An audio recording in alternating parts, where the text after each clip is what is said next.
जय श्री राम, जय हनुमान, जय बजरंगबली।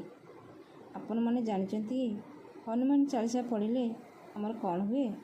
हनुमान चालीसा सबुदिन पढ़िले आमको बहुत किछि मूल्य मिली थाए। सबु किछि सहजरे मिल जाए। कौन मिली थाए?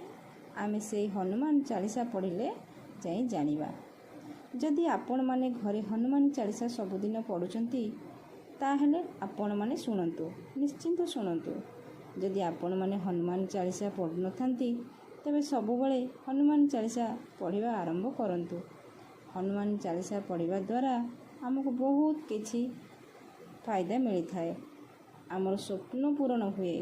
आपण माने जदि पढ़ी पारिबेनी आपणको पिला मानक द्वारा पाठ करी सुनंतु, पढ़ाई सुनंतु।